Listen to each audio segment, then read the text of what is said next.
Yo, what's going on? We're back here in the building. You know what I'm saying? We're in the what? Blackwood Lounge. We're in a bat cave, man. Yeah, Don't the get it back twisted. cave. We're in the building, what you saying? So, we're going to kick off another episode. Just before our guests get here, what's been going on this week? Nothing, bro. Just nothing. Weekend. What happened? You didn't see the Wiley thing? Oh yeah, the Wiley thing. What you saying? Bro, you know what though? I don't know how that guy I don't know. Do you follow him? Yeah, I follow Wiley. Bro, He this follows guy, us on I the swear, Rich Soul page. he posts 3 posts in an hour, and sometimes I can't even keep up. Yeah, there's a discussion about. There's a lot of The- people the- that talk the- about the- mental the- health, maybe. You reckon? Yeah, a lot of people say, but my thing is this: coming from the roads, Yeah. everyone that I know from the roads has a degree of mental health. Yeah. Because a lot of the time, Wiley, I remember like before when I used to do the music stuff, and I knew Wiley and stuff Yeah, like that, yeah. Dizzy and them man there. Yeah.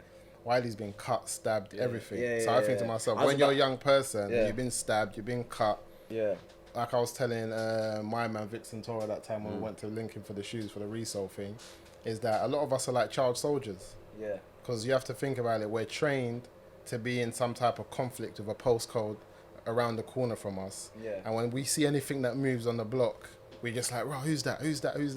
And that's what soldiers do at war. When they're behind enemy lines and they're just chilling, anything that moves, they just, what's that?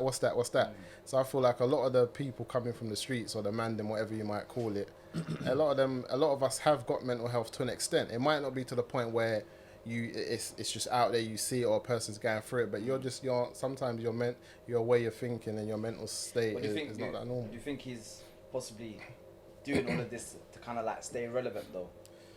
I don't know, man. Because- It's a lot because obviously he's been dropped. Yeah. That's the way he's earning his living, blah blah. Maybe whether it means anything, management is. I'm sure there's gonna be someone else ready to manage him, but I don't know.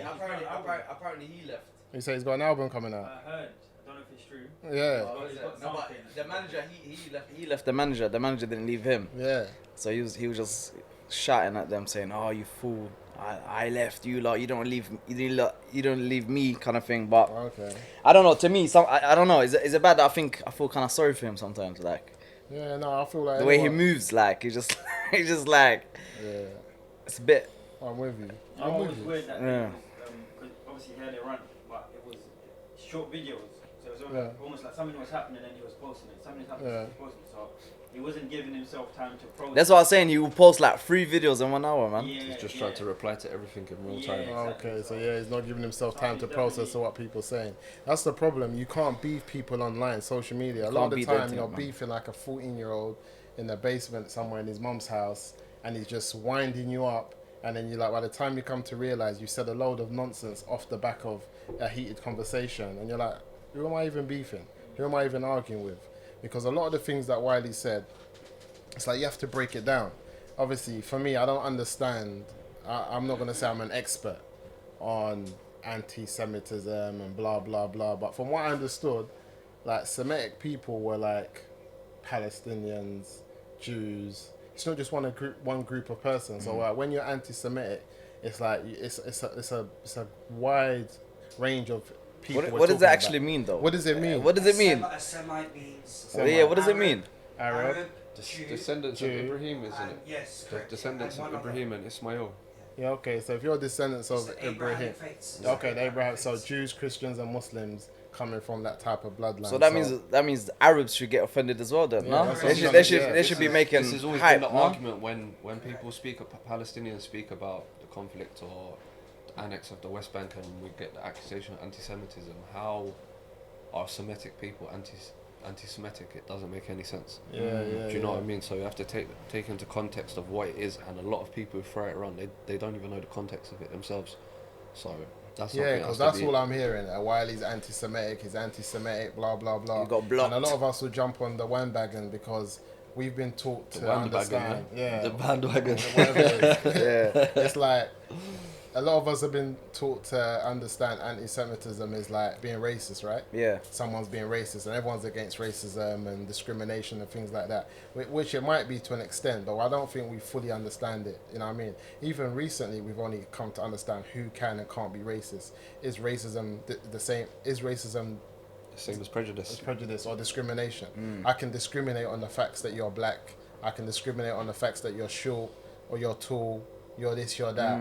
But is racism something that anyone can do, or does it have to be systematic? Does it have to be something that comes down where you have to be in power? So only people in power who control the system of schooling, education, hospitals, work, they're the only people that have real power to be racist, because then they can create a system that says Systematic you racism. can't, you're going to fail in school because we create a system that allows you to fail or makes you fail. You're going to get the poorest healthcare because of blah blah To blah. be systemically racist, you have to hold the power in the first place. Yeah, so then even we're just starting to understand racism and its in its totality and what it means and how it is. So how is anyone going to understand the reality of anti-Semitism? Bro, forget that. Talk about racism, yeah? Yeah.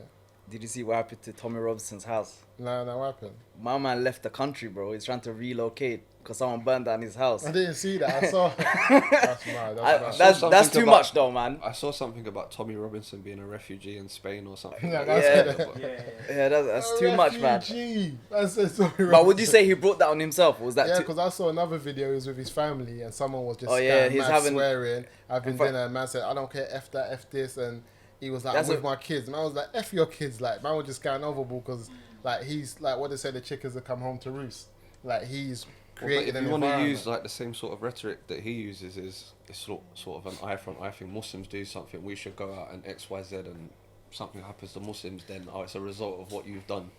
So if we use the same sort of thinking, then he got what he deserved. But as Muslims, that's not what we believe in. Your haq is your haq, innit? You don't deserve. What do you think? He didn't deserve getting moved to in front of his family. As Muslims, we his wife and understand, kids innit? don't It's deserve different. it. His wife and kids don't deserve that. I don't agree with it personally, but in a way, like if you play with fire, you're gonna get burnt. Yeah, ultimately. 100%. Do Now, you understand? But do you I understand my point, though? Like you kind of brought it yourself. Yeah, I see. I don't how it can agree with happen. it. Yeah, 100%. But If you you brought go it out yourself. there, if you go out starting trouble on the main road, and then you're with your family, obviously trouble's gonna come to you and your door. Yeah. That's why people say don't bring trouble to your doorstep. So I get it, but that doesn't justify his youths and because even someone that's in brackets from the streets, when I saw that, I was thinking that's a bit harsh. But then I remembered my 15-year-old self, and I was like, that's what I was on. You know what I'm saying? But it's mad. But before, obviously, I guess get here. Are you saying United? We're in the game. No. Come on. I'm not a football fan myself. It's too much politics, man. Third best team in the country. Man was hyping because the reality is when the season started, the man then was saying, listen, there's no chance. We weren't sweating. Man knew Ollie. Man trusted in Ollie, mate. The process. Man knew that Ollie was going to deliver. I told man, there was a couple times the man then saw me on United stand, hyping the thing. I told man, Ollie, believe in the process, take your time. I said, listen, when he gets his players, then we can judge it. Let me ask you a question, yeah. Right. Since we're talking about football, yeah. I'm not a football, but what makes a fan a fan? Why are you like bang on being a fan to Man U? What makes a fan, and why Man U? Why not Arsenal? Why not My Tottenham? thing is this, I'll be honest with you, yeah. How do you become a fan? My thing Do you is understand? this, Like, obviously, I think like football is something, for me, it's different strokes for different folks. Sometimes your parents are not into the team and you're into the team. When I went to school, I was in a highly, whatever. I guess might be downstairs if someone wants to check. I was in a highly, let him hold the camera if you want. I was in a highly football environment in terms of school-wise. Yeah. And then, I remember I went to school. John Barnes was doing his thing. I just wanted a John Barnes kit. If you was black, you needed a John Barnes kit. That's all I know. But truth, I didn't come from a footballing family. I didn't know what was that. So my mum sent me to the shop now. And then when she sent me to the shop, I've just told the man, can I have the red kit? Because all I knew, Liverpool played in red, right? John Barnes played in red. The brothers backed out United kit. I think that's the kit. So I've gone to school the next day in my new kit thinking John Barnes kit. Everyone's like, right, you United fan, yeah? You support United? That's it. You just got crowned. I'm like, You got crowned United. I styled it. I was like, what? I support United. But what happened there? What's going on? You're right. Where should I sit? Here? No, we're gonna cut it and continue after, There man. we go, I guess. We're just talking about the football.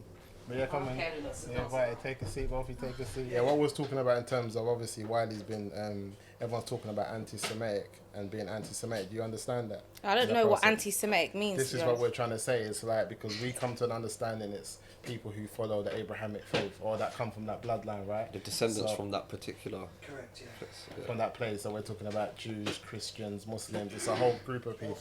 But when it's ever used, it's always used to just talk about Jews. Okay. For example. So we're saying, like, really there's a whole leap of people that should be upset when you talk about being anti-Semitic and blah blah blah.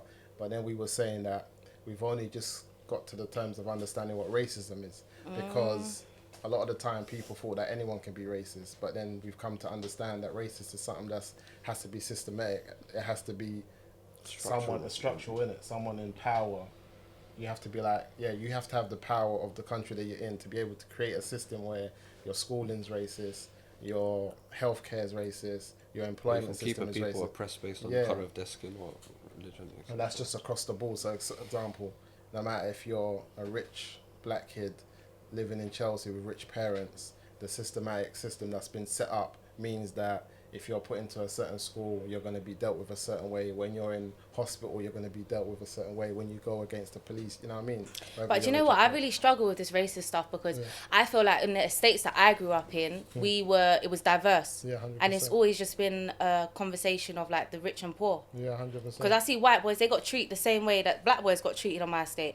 100%. There weren't much of a difference. It's true, even with us, we were talking about that as well, and that's where it comes into where people maybe didn't grow up in that environment. They can't separate the race and class part of it. Because for us, it's just like you're man them or you're just part of the group, and it doesn't make no difference because we're all black. You're all going through certain things. We might all come from a certain background. No dad in the house. It's true though. It's true. Yeah. It's the truth. You're all in the same position. You might have single parent homes. All of this stuff. So you've got more relatability in your economic background rather than looking at each other's skin tone or whatnot.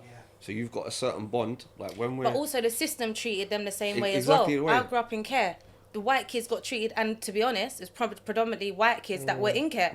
They got treated, the system treated them the exact same way the coloured kids got treated. The system fails them, but I feel like so examples that we would have is like you used to say all the time, when feds used to pull us up, you was always able to dip out. Yeah, 100%. You found a way to all always time. get away. All the No time. matter what badness it was on, like F just There's found times a way literally out. when there was like 12, 15 of us and I'll just walk. Feds Did you just- see it? That was normal for me. I could always cut in and out because they just assumed like, oh, you can't be. I with remember them. on War I'll give you something so deep. Buck was there, yeah. Imagine we're in McDonald's after school. This is how far back going it is. We're in McDonald's, and you know when everyone's broke, like we're saying, and you might have £5. Well, I'll get me a milk. I'll beg you a chip. Bro, this one was like, "Do you need help? Have they kidnapped you?" Like, we're all in the same uniform. And to me, I couldn't wrap my head around it because I'm just thinking, is this woman crazy? Do you see what I'm saying? But like little things like that, and you start to think, wow. Like, So at what age did you realise like your white privilege? I saw it from early, to be honest, within the school system. Like stuff, like I was a troubled kid in primary school. I had mad temper tantrums, but I saw my black peers get kicked out of primary school a lot quicker than me for doing things less than. And that also comes sometimes, like we were saying before, whether your parents have got a language barrier coming into the school, who your family are. Like some of the teachers I knew, I'd taught my parents, my aunties and uncles, so I've got a bond with them that other pupils won't have, and they'll overlook certain things. And they're all white teachers. Do you see what I'm saying? So for me, it's something I recognised from earlier, is when we were talking to Abdul Malik, and he's saying like, do you still feel it? And I was like, it's never going to go. If I walk in a room, I'm always going to be white. He's always going to be black. Yeah. There are things you can't let go of. And if you think you have, you're just kidding yourself. You can't. Remember on Wiley, like near the Iceland, I remember we was on the other side. There used to be roosters there. Roosters. And like feds pulled us over, Feds pulled us over. And there was the white youths over there from Wiley. They must have stabbed that one youth. But not that same group, anyway. Someone got killed across the road. And police, like, while it was happening, we could have told the police, like, look, something's going on over there. But they were just so busy stopping us, and there was a madness going on. They could see people screaming and shouting, but they didn't want to let us go. They just thought, boom, boom, until someone said, right, he's stabbed, he's bleeding, then they let us go. So I just feel like growing up, you don't understand it. It's only when I never understood what was happening there. Yeah. I never understood that we were being systematically targeted through racism, through a structure, blah blah blah. It's only looking back and being like just more educated on certain things and being able to understand it. You're able to understand that no matter what situation you're in terms of, you can be like I said, you can grow up on Woolly and be in Aylesbury and whatever, and everyone's poor, there's black, there's white, there's this and that. But when you step into a structural system like healthcare or like schooling or policing, there's always going to be, because the statistics are there in terms of getting pulled over, how likely it is for you to end up in prison, how likely it is for you to end up unemployed. All those statistics are there, and they're all based on race and stuff like that. And some of them are based on gender, because even as men, we have a privilege that women don't have. You know what I'm saying? I've never walked down the road and felt like someone might rape me in an alleyway, or someone might grab me and pull me down the alleyway. When you talk to a lot of women, they feel like, yeah, I've had that feeling where someone's walked behind It's me. shocking the amount of women that have had that feeling as well. And that's a privilege that we have as men, that you just don't feel that. You know what I'm saying? So I understand. Like, I never used to understand the term, like, you know, what white privilege, because obviously, like you said, we grew up together. But when you break it down, just in terms of gender alone, is the first, like, it's clear enough for me to say, okay, now I get it. I know what you mean. There's just small, subtle things that happen in your life that you might think are small, but in reality, they're massive. Because I've got daughters, and I'm thinking, so if that's something that they're going to go through, that's massive. Because that's not something I never went through.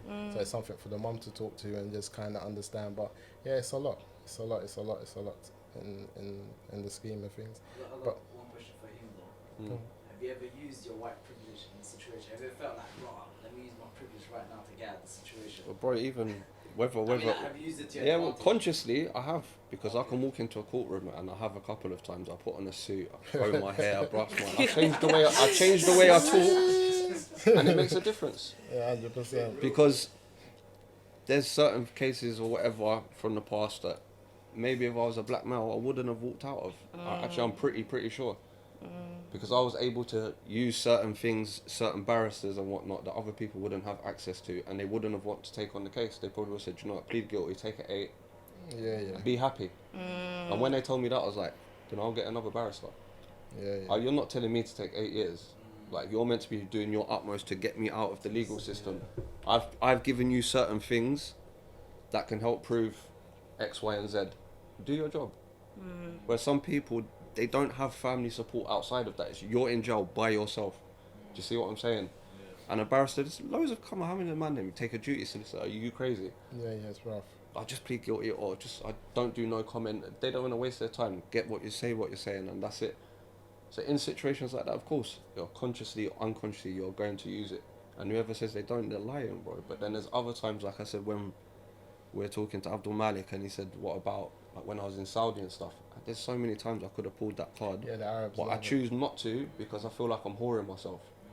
How can I grow up around certain people and I've been banging this drum for equality, this, that, and other, and then as soon as money becomes involved, you lose all your morals. Do you know what I'm saying? And we know what it's like in the Middle East. They have a white saviour complex, like, oh my God, he's European and he's Muslim, oh my God. It's just like when You we get become that, Muslim, they want to yeah. hear your story all the time. They'll jump enough for the man, then they just want to hear your story. Yeah. What made you do?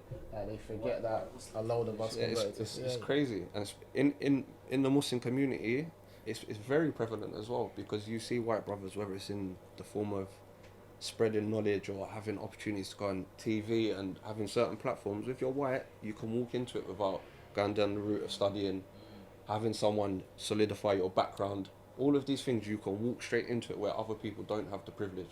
Do you get what I mean? But for me, there's certain boundaries I wouldn't cross, but other times, yeah, I'll willingly use it.